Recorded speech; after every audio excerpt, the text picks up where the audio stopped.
du sànq ba léegi. sa première guddi maf. craqué nga. metti na parce que au début j'étais sereine. Au début j'étais sereine je dis bon kii yaay. parce que gëmoo woon na di nga yegg prison. gëmoo woon sax naa dem foofu man pour man bu ñu dajee ak juge d'instruction bi rek dinañ ma libérer mais yàlla dafa def ni comme affaire bi moom noonu la demee mais ce jour-là avec tout le monde qui était dedans. Mbaye Coulibaly et autres là. waaw xam naa dossier bi. voilà kon nag mu ngoog rek ñu daal dañuy yóbbu léegi nag bi ma demee. ndeysaan femme yi fa nekk accueillir ma benn accueil boo xam ne. atteinte à la sûreté de l'État. ben voilà yow yaa ko waxal sa bopp. donc ñu defal ma accueil boo xam ne.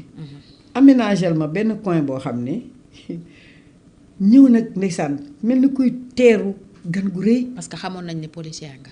xamoon nañ ko. parce que affaire yi dafa nekkoon dans les journaux ñu koy wax di ko wax ci rajo bi surtout ay tës le matin des trucs comme ça am naa ci sœur boo xam ne xaw naa dee ndeysaan suñu xëyee wax rek mu jóge fa la ñëw lii la ñu wax tey nanga ma ne ko nànk rek sama famille bi ñëpp sama yaay non je ne veux même pas en parler donc bi ma ñëwee ñu aménagé ma sama benn coin mais là j'ai craqué là j'ai craqué surtout dafa am moment bi gën a metti ci moment yi mooy bi ñuy woo turu nit ñi contrôle la. oui pour xool ndax ñëpp a ngi fi. ñëpp a ngi fi oh là là je ne répondais jamais présente. du ma répondre. ba pare nag yàlla dimbale ma fekk sama ay camarades de promotion laa ko mën a tuddee parce que la formation des pénitentiaires passait par école police daje nañ fa. ma fekk leen fa ñu teg ma ci kaw. bëgguñu ma sax xool. sama dugg foofu bëgguñu ma sax xool parce que xam nañ ma te xam nañ ni lii du dëgg. alors j'ai craqué ce jour-là j'ai craqué mais ñu ñëw di ma defal ba pare nag ci laa xam c'était la première nuit. c'était la première nuit guddi gu njëkk gi. waaw le lendemain matin te ñoom dafa am benn kii bu ñu am xam nañu kenn ku si nekk dafa mel dañuy rang ku ñëw toog waxtaan ak man wax ma li mu def ak li ko fa indi. alors là ça c'est et puis je me suis dit man est-ce que nekkuma ci benn mission nii laa. lan moo ma indi fii mu mel ni dama nekkoon ci benn mission. Ah, j'en ai vu, j'en ai entendu. Il y a des innocents comme des des coupables. ñu def ak ñu deful ak ñoo xam ne bon nattu la daal. même ñi def sax am nañ ci yoo xam ne nattu la. ba ma fa jógee quelques jours après ma jékki-jékki rek effectivement sama dënn bi daaneel ma rek. parce que man asthme bi sonalu ma parce que damay xam toujours ci li ma war a nekk mais comme foofu dafa am humidité. dënn bi moo ma njëkk a daaneel. infirmière bi ma doon yóbbu sama nit la ñoo nekk na woon école nit ku baax. ñu xëy di dem ndeysaan fekk mu ni ma non seulement du ñu dugg ci oto bi ñoom ñëpp dañ ma doon wormaal daal. du ñu dugg ci oto bi mais doo ànd ak benn nit mu lay garder comme ni garde pénitentiaire sol tenue ànd ak yow. man maay ànd ak yow te man blouse laay sol. muy dugg ci oto bi ndox tuuru fekk mu ni may leen ma ndox mu sedd pour ins ñoom ñëpp ins lañu doon woowee. léegi diminutif d'inspecteur. voilà c'est ça léegi ndox mi tuuru mu ni ma léppay baax. joolaa boobu yéen a ngi dem. boobu ñu ngi dem. tribunal. waaw ñu ngi dem non pas tribunal boobu dañ ma war a yóbbu kii nu mu tëddee kii pavillon spécial. d'accord parce que seen médecin fa la nekk. moom ma waroon a visite. pour wax ni foofu mënuma fa nekk fii laa war a nekk. d'accord expertise lañ doon def expertise voilà da doon def visite rek. oui parce que il fallait une visite pour ma bañ a nekkati fële. d'accord parce que pavillon spécial moo tane. tu es dans une chambre bien que bon chambre bi 1 2 3 personnes la mais moo tane. c'est moins contraignant que li nekk fële. donc mu indi ma bi ma indee ma ñëw le médecin aussi je m'en souviens de toujours il a pleuré. il a pleuré devant moi parce que daf la xam. waaw il a craqué devant moi mu ni ma non doo dellu fële foofu du sa place. et rapidement fekk ñi la ñoom ñu ngi may yóbbante naan mais fii moo gën fii foofu da ngay wéet et cetera man leen baax na ñu daal di may placer foofu ma nekk fa il y a beaucoup plus de flexibilité noonu laa mën a tuddee. donc il y a une cour da ngeen di seetaan télé da ngeen di waxtaan da ngeen di jouer des trucs comme ça. les premiers jours ça s'est bien passé mais au fil du temps ça devenait dur. wéetaay bi di ñëw waaw. xalaat yi. lu musul def sama àddina j'ai eu une crise de nerfs foofu.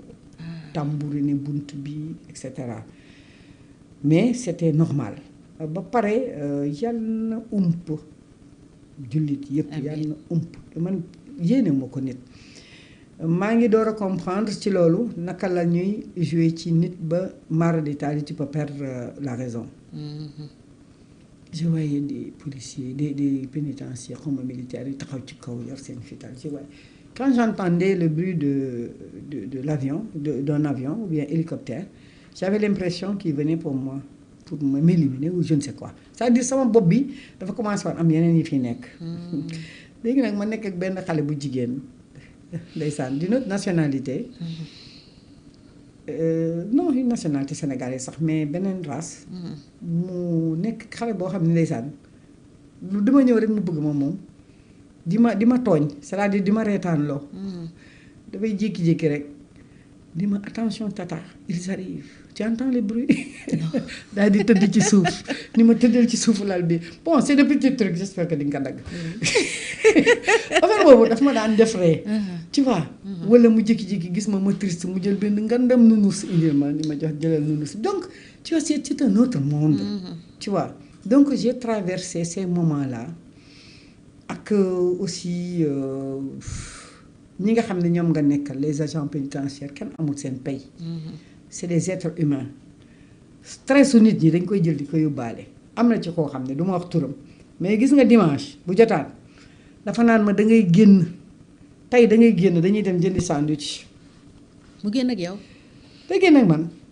ni ma bu may dem day mel ni sama jabar laa bàyyi sama ginnaaw dafa daan wax moom tamit ba maar di taal c'est-à-dire j'ai trouvé des gens humains ay nit ñu baax ay nit ñoo xam ne ñu laa biir lañu ci ngay xam ne ñoom li ñuy def nii nattu la sax si ñoom nattu la sax ci ñoom donc kooku tamit maa ngi koy ñaanal yàlla fa mu nekk yal na ko fa yàlla defal jàmm waaw muy ñoom ñëpp nag bu ñu ñëwaan dañ may jox respect c'est-à-dire dañ may bëgg a teg place bi ma nekkoon bu ñu ñëwee dañuy tóoj ins duñu jaar sama tur alors que détenu nga woon taay alors que détenu laa woon comme tout le monde mais bu ñu ñëwee dañ may jox gëddu chef bi ma nekkoon voilà inspecteur de police bi ma nekkoon si ñoom tout ça pour me faire plaisir donc ba yëf yi ñëw ñu daal di may génne mu génn dem géej comme ni ñu ko tàmmee di def après dem sama kër yaay nit ñi fàq ñëw peut-être di pas sa borom kër ak say doom nuñ dundee loolu metti woon na sama borom kër nekk nit ku diñ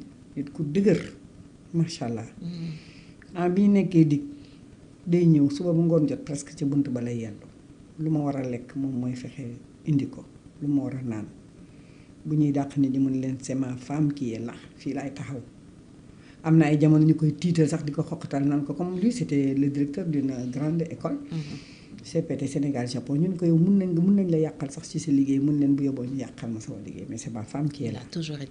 Il a toujours été là voilà sans rentrer dans les détails il a toujours été là.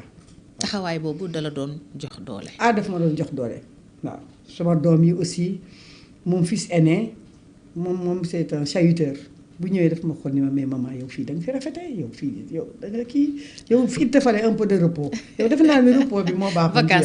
vacances nga ñëw wala mu ñëw di ma liimal samay ongles yi des trucs comme ça voilà il me réconfortait beaucoup par contre ma Benjamin moom dafa sensible trop mais dama ko defoon benn kii boo xam ni dafa am lu ñu doon seetaan temps yooyu fàtte naa sax xam nga série yi. oui alors je lui disais bon yow yaa may raconter série yi. yow yaa may wax. li la ci raw moom li ma ci raw su ñëwee suñu waxtaan loolu lay def bay buy dem day jooy day jéem a fàtte bu ñëwee waxtaan ak man kaf mais buy dem bon ça ils l'ont très mal vécu. Par contre mon second fils dafa tombé juste mu am bagam war a dem en France. foofu tamit dama fa tiitoon foog na sax mun nañ ko yàqal mais sama benn càmmañ bu ñu naan Bassirou Sall il est à la retraite maintenant je peux le dire moom laa dénk léppam macha allah ba yàlla dimbale ñu.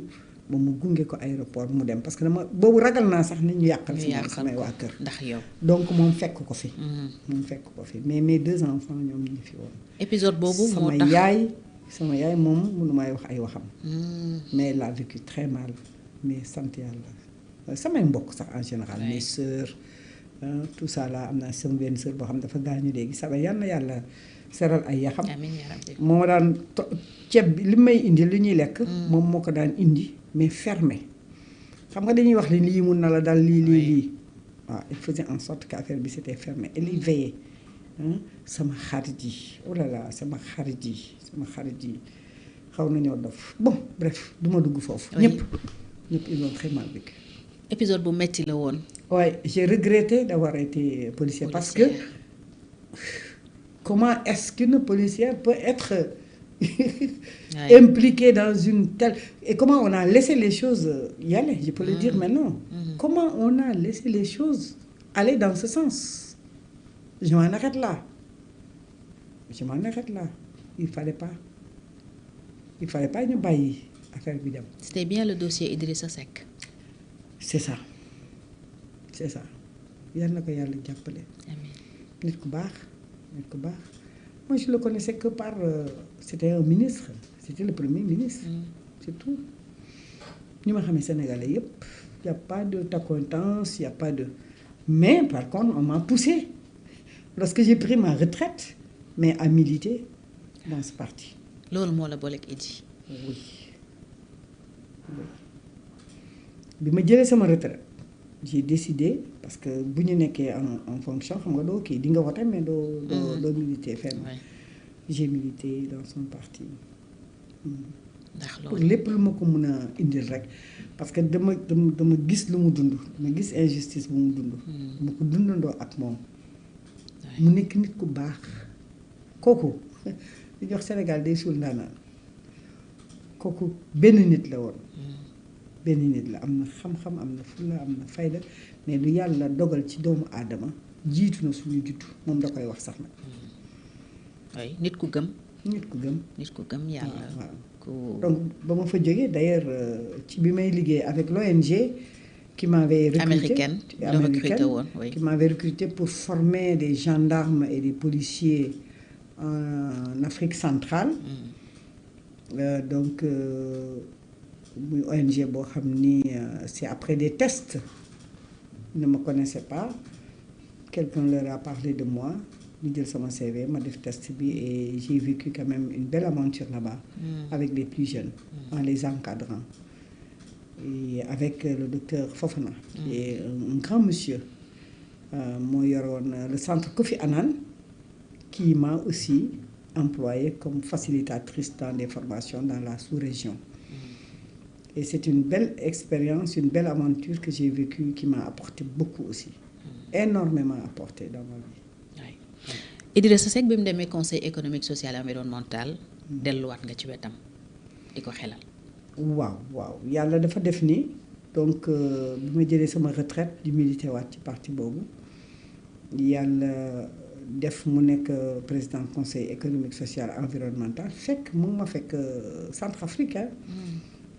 Mais il a pensé à moi parce que c'est un monsieur qui est très comment dire encore, c'est un monsieur qui à sa sortie de prison lui, lorsqu'il faisait le tour des marabouts, il est venu chez moi malgré ak ni ñu soriantoo yëpp mais comme li ñu yàlla booleel il est venu chez moi sama yaay toog sama jëkkër toog sama ay doom toog ak samay sœur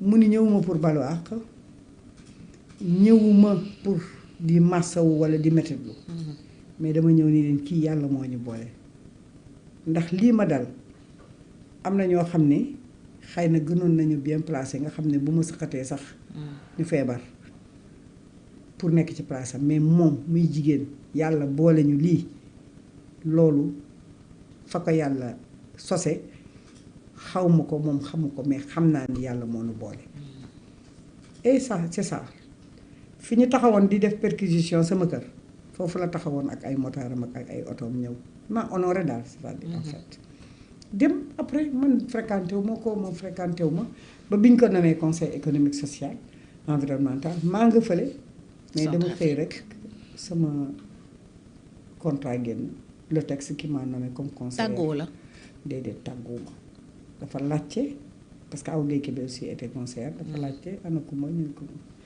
mu defal ko aussitôt et je suis revenue lorsque je suis revenue il me restait un peu de temps en Centrafrique dama dem yeggale sama temps boobu ñëw et machallah nekk ak moom conseil économique